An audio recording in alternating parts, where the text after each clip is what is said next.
Hello friends, welcome back. कैसे हो आप सब? आई होप आप सब अच्छे होंगे और आप सबकी पढ़ाई भी अच्छी चल रही होगी।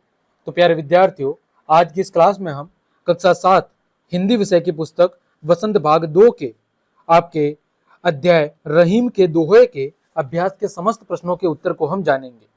हमने आपकी नई बुक के अनुसार अध्याय 1 से लेकर आपके अध्याय 6 या 7 जो कि अपूर्व कहानी थी, वहां तक हमने सभी प्रश्नों के उत्तर बहुत अच्छे से जान लिए हैं।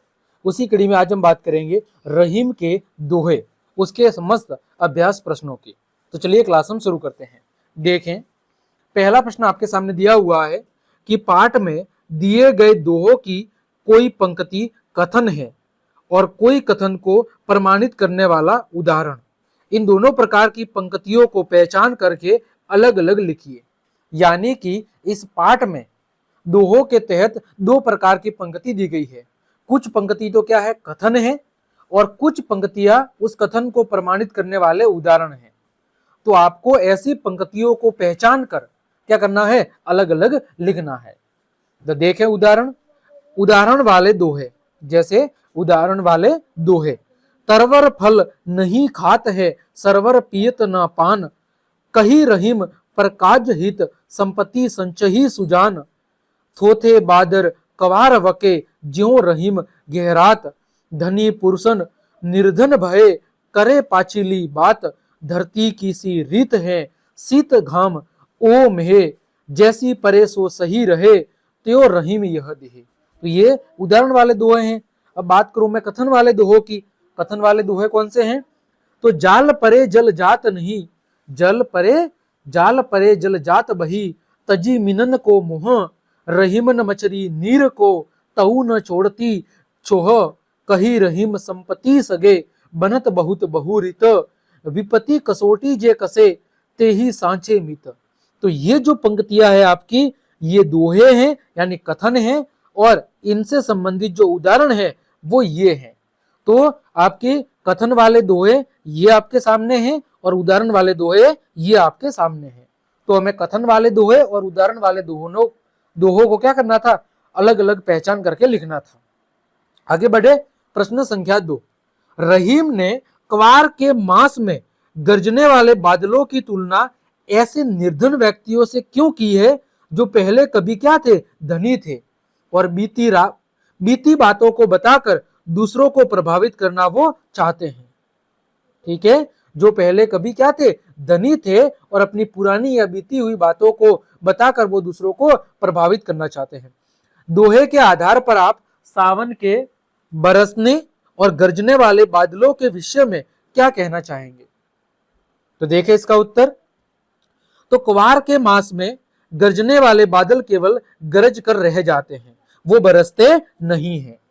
ठीक उसी प्रकार जो लोग पहले कभी धनी थे और बीती बातों को बताकर वो अभी भी दूसरों को क्या करना चाहते हैं, प्रभावित करना चाहते हैं, वे केवल बड़बड़ाकर ही रह जाते हैं।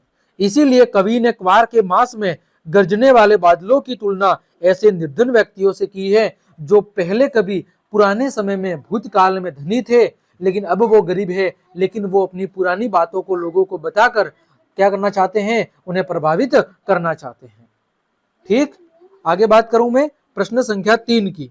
नीचे दिए गए दोहों में बताई गई सच्चाइयों को यदि हम अपने जीवन में उतार ले तो उनके क्या लाभ होंगे, सोचिए और लिखिए। क्या बोल रहा है कि नीचे जो दोहा दिया गया है, उस दोहे के अंदर जो सच्चाई बताई गई है, उस सच्चाई को यदि हम अपने जीवन के अंदर उतार ले तो उसके क्या फायदे होंगे, आपको सोचकर लिखना है। पहला दोहा है, तरुवर फल से लेकर सच ही सुजान। तो देखें इसका उत्तर क्या होगा। तो इस प्रकार की सच्चाई अपनाने से हमारे मन से लोभ की भावना क्या हो जाएगी, नष्ट हो जाएगी, और हम प्रो प्रकार के मार्ग की तरफ क्या हो जाएंगे, अग्रसर हो जाएंगे। दूसरा दोहा है, धरती की सी से लेकर यह देह वाला। तो इस दोहे में क्या सच्चाई बताई गई है?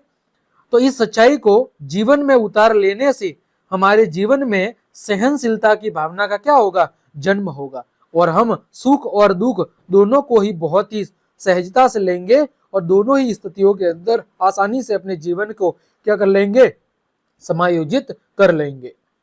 आगे बात करो चौथा, भाषा की बात वाला प्रश्न है। निम्नलिखित शब्दों के प्रचलित हिंदी शब्द लिखो। जैसे परे का क्या होता है, पड़े।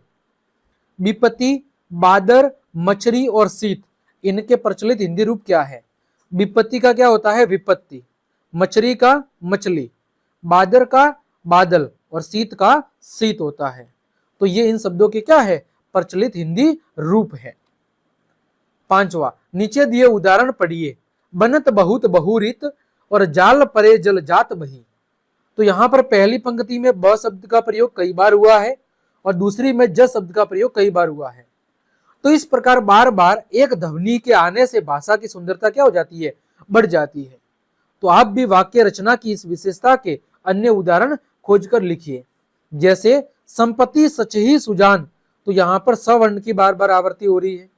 फिर काली लहर कल्पना काली, काल कोठरी काली, तो यहां पर क वर्ण की बार बार आवृत्ति हो रही है। फिर चारु चंद्र की संचल किरणें, तो यहां पर छ वर्ण की बार बार आवृत्ति हो रही है। तो इस तरह प्यारे विद्यार्थियों, आज की इस क्लास में हमने रहीम के दोहे अध्याय के अभ्यास के समस्त प्रश्नों के उत्तर बहुत अच्छे से जान लिए हैं। उम्मीद करता हूं सभी प्रश्नों के उत्तर आपको बहुत अच्छे समझ में आ गए होंगे। तो क्लास देखने के लिए आप सभी का धन्यवाद। मिलते हैं अगली क्लास में, तब तक के लिए आप सबको जय हिंद, जय भारत।